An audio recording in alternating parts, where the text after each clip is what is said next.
Parte de esta conversación con Pedro Carvajalino, gracias a quienes han venido participando en las redes sociales. Bueno, lamentablemente no vamos a poder leer varios de sus comentarios, pero la mayoría de ellos está basado en el tema de las garantías, ¿no? Y también de cómo, por supuesto, la gente tiene su confianza en el árbitro electoral. Yo le decía a Pedro Carvajalino que en esa, bueno, en esa reconfiguración, en ese debate, en esa nueva dinámica que se va a dar, que bueno, que el país se vea representado, por supuesto, que las encuestas nos han sugerido, y de hecho el resultado electoral del 28 de julio nos hablaba de un país que era 60-40, son los resultados que presentó el CNI y el TCJ, y es un país que casi un año después pasó en resultados a un 90-10, que no se corresponde precisamente con lo que significa la realidad de la calle, y que en esas discusiones que vienen, porque además estamos hablando de las municipales, pero hay una discusión más grande, que es la reforma constitucional, que Sí, ahora es una discusión en ese nuevo Parlamento, porque lo ha dicho el presidente, que espera que ese sea el Parlamento que discute esa reforma, que es 85-5 a 15 de una tendencia. bueno, y se van a crear las condiciones también para que sea un diálogo directo con la gente. El presidente está, digamos, estimulando procesos constituyentes permanentes de consulta al pueblo, de que te puedas reconfigurar, digamos, tu espacio y tu territorio para poder votar proyectos comunales, etcétera, etcétera. Tú no te preocupes que nosotros vamos a seguir apelando al ejercicio de la democracia. Que a nosotros no nos interesa ser El supuestamente partido el único. partido Ayer, único, por cierto, Chugo Torreal acá decía que estamos caminando hacia allá, una minoría mayoritaria, pero es que están, que es no es que una nosotros, política hacia el no es partido que único. nosotros queramos ser un partido único, Ujú. es que en la medida en que los sectores políticos opositores, en que María Corina, su odio, su resentimiento, ¿verdad? Su necesidad imperiosa de convertirse en el centro por excelencia de la venganza. Mientras eso siga así, los sectores políticos que no se reconfiguren, se planteen nuevos escenarios, se deslastren.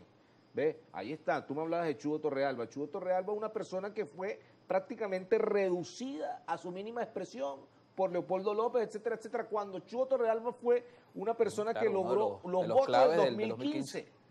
¿Ves? Entonces, el que ganó los votos del 2015, porque empezó el cuestionamiento, no es que es negrito, no es que él tiene en su ADN, digamos, algunas cosas de chavismo, de izquierda, etcétera, etcétera. Hay que cercenarlo, porque aquí lo que tiene que ver es digamos, la expresión pristina de los sectores ¿cómo se llama?, de la burguesía nacional que son los que tienen que manejar las riendas de la democracia. Y ahí está Chugo Torrealba, ¿ves? No logró ni siquiera ser diputado, no logró ni siquiera los resultados, y empieza a decir, mira, aquí aquí la gran perdedora de todo esto se llama ese sector en donde está María Corina, Leopoldo, etcétera, etcétera. ¿Ve? Ahí está esa expresión. Sin embargo, creo que son procesos, ¿verdad? Son, digamos, bucles. De repente en las elecciones de alcalde vota más gente, Claro, ¿verdad? Y hay que una estimularlo. composición distinta del Y país. hay que estimularlo porque es más territorial, etcétera, etcétera. O sea, pero en el ADN de las elecciones de la Asamblea Nacional siempre va a existir ese elemento, y no debe ser ese el elemento de la discusión. Debe ser cuál es el escenario, cuáles son las plataformas que vamos a utilizar para una discusión colectiva. Tú hablas de una reforma constitucional que necesariamente tiene que tener en su espíritu, en su transversalidad, que todos los venezolanos contribuyan, porque estamos hablando de que hay que reformatear el Código Penal, Claro. que hay que reformatear el Código Civil, que hay que reformatear el Código de Comercio, que hay que reformatear por las nuevas narrativas que están pasando, por el tema, por ejemplo, de las autopistas financieras, de las criptomonedas. O sea, estamos ante nuevas realidades, de que hay que discutir sobre el tema de las redes sociales y cómo se expresa eso en la Constitución y esa reforma constitucional para blindar a la población venezolana del síndrome o de la locura y el odio que se vierte en esas redes Y sociales. del sistema comunal, que también El ahí sistema comunal ya tiene que ser parte, comienza. digamos, de esa estructura. Ajá. Ahí están unos preocupados, no es que vamos a convertirnos en China, no es que nos vamos a convertir en Rusia, no es que nos vamos a convertir en Cuba, no es que nos vamos a convertir en Corea del Norte. Hasta algunos han Venezuela, dicho que puede ser una elección de segundo grado con este sistema. Dios mío, Hay hermano, mucha especulación. hermano, si aquí hubo alguien que redemocratizara el espectro político venezolano, se llama Hugo Chávez, el gran democratizador, como lo dijo un intelectual colombiano. O sea, nosotros creemos en la democracia, somos unos fervientes creyentes de esa democracia, y creemos que tenemos que apelar obviamente al ejercicio sistemático de, digamos, de consultar a la gente, de consultar a las bases. O sea, esto que por ejemplo está pasando con los circuitos comunales que la gente le tiene miedo, hermano, que tú puedas votar porque, mira, quiero arreglar, en vez de arreglar una calle, quiero arreglar un CDI. Quiero decir que necesito en ese mapa de sueños, quiero unas ambulancias, quiero mejorar la escuela, y que tú puedas votar, inclusive puedas ejecutar la obra. Hermano, eso no pasa en ningún lugar del mundo. No pasa. Vamos a revisar algunos mensajes por acá, que no los vamos a colocar en pantalla, pero por acá la gente está pidiendo que leamos sus mensajes. Por acá, algunos dicen por acá, Ramón Alfonso, garantías como que el CNE, que una garantía es que el CNE sirva, dice por acá, y también dice que por favor, si van a haber resultados desglosados, dice Betty, que si van a haber resultados desglosados de esta elección, ¿qué piensa Pedro Carvajalino? ¿Vamos a ver resultados de esta? Yo creo que, yo por ejemplo he escuchado y he visto y he notado que muchos sectores, digamos, de la política tienen inclusive las cifras pormenorizadas con respecto a ese tema. También recordemos que uno de los objetivos fundamentales de las elecciones del 28 de julio del año pasado era implosionar al Consejo Nacional Electoral, generar una estela de duda, generar una intoxicación informativa, cuando sabemos que nuestro sistema electoral es uno de los sistemas más perfectos del mundo, que obviamente iban a salir los francotiradores tecnológicos de ese sector del odio, de ese sector del sonido y la furia, ¿verdad? Para tratar de acabar y generar las condiciones de hacer, digamos, ataques por D2 o ataques, digamos, tecnológicos a nuestra plataforma, que es la plataforma del Consejo Nacional Electoral. Manuel Salinas por acá nos escriba, ¿qué opina el entrevistado de las divisiones internas hacia el chavismo, el partido de gobierno? En el estado de Mérida, por ejemplo, aspiraban 3 candidatos, Jason Guzmán, Marco Díaz, y al final impusieron un relevo. ¿Hay divisiones allí en el chavismo? No. ¿O todo salió perfecto? Habrán diferencias, y las diferencias son sanas dentro de la política, y habrán cosmovisiones. Recuerda que el chavismo es una expresión, digamos, en donde se configuran, digamos, visiones, no es que se eclipse la una con la otra. O sea, son visiones con respecto al tema religioso, al tema político, al tema económico, etcétera, etcétera, pero nosotros somos un gran bloque histórico, como lo decía el señor Gramsci, buscando, digamos, lograr saldar algunas necesidades históricas y algunas, digamos, exigencias históricas que el pueblo mismo venezolano nos está aportando. Por acá también Jesús Moreno nos escribe, buenos días, el que no va al juego de pelota, ¿qué pasa? Pierde como tú dices, y eso no es malo, dice por acá nuestro televidente, Ramón Alfonso, bueno, ya te lo leímos, Betty también, Manuel Salinas, Robert Leandro dice que Pedro no me deja hablar. Y otra cosa, que dónde está la cantidad de votantes que según ellos salieron a votar, que no se ven, que ahí se las deja, lo dice Robert Leandro.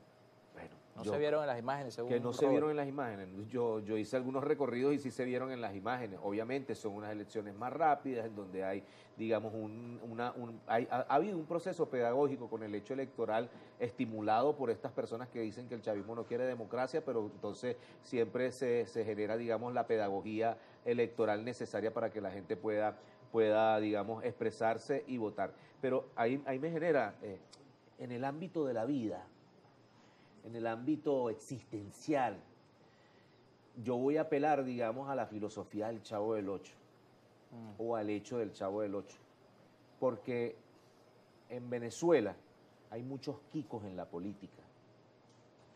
¿Te acuerdas de Kiko, no? Sí, claro. Que cuando no podía jugar o no quería que tú jugaras, te quitaba la pelota. Cuando no podía, por ejemplo, interpelar a alguien, iba donde su mamá para que lo acusaran.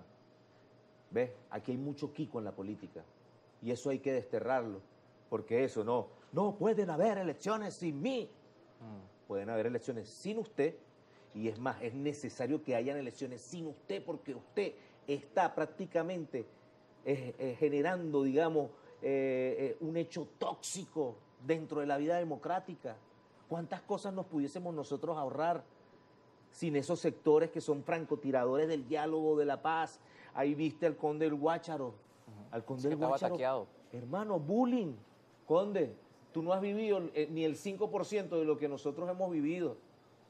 Yo me acuerdo que yo iba a cubrir en el año 2010, ¿verdad? Porque hay alguna gente que dice, no, que ustedes no han estado en el momento, en el año 2010, cubriendo, bueno, las elecciones presidenciales con Capriel Rado. Y no, hermano, yo me acuerdo cuando Ledesma dijo, miren, golpéenlo a todo su equipo de guardaespaldas. Y yo no sé cómo yo salí de un estadio de basquetbol Conde, eso no es nada lo que te han hecho a ti. Sin embargo, eso es dañino. Sin embargo, eso es lo que tratan es generar la disuasión necesaria para que tú te salgas de la política. Viste que el Conde dijo, yo no me vuelvo a lanzar, aunque yo creo que el Conde no se vuelve a lanzar porque ha perdido 3 veces, ¿verdad? Puede ser una excusa, pero eso hace daño, hermano. Los laboratorios sucios, los laboratorios de guerra en el que se han convertido las redes sociales, ¿verdad? Porque eso es lo que quieren, que la gente, por eso te digo, es una política planificada para que la gente deje de apelar a la política con P mayúscula, a que la gente se despolitice. ¿Y quién entonces entra después de la despolitización?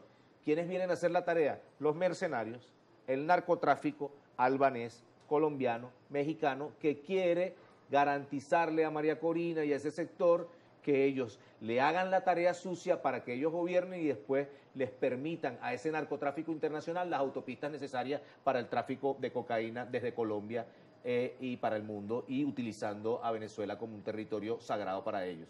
Bueno, se nos agotó el tiempo. Por acá Domingo Víez nos escribía, con los nuevos diputados electos y reelectos como revolucionarios, es hora de legislar por el pueblo en materia social y laboral. No más excusas para cumplir y hacer valer la Constitución de la República. Bueno, de resolver, ¿no? Que fue la campaña. Hay que resolver, hermano. Como dice el presidente, menos escritorio y más territorio. Creo que, digamos, es el eslogan necesario para estas nuevas, digamos, a estos nuevos escenarios políticos que se van dando. Gracias por acompañarnos esta Gracias mañana. a ti, Pedro Carvajalino con nosotros. También por acá saludos a Darwin Escalona, también a Jesús Jaime, Henry, El Pidio, que nos había escrito por acá, y Romer Silva. Gracias a todos siempre por estar con nosotros en redes sociales. @Globovisión, @Primera Página.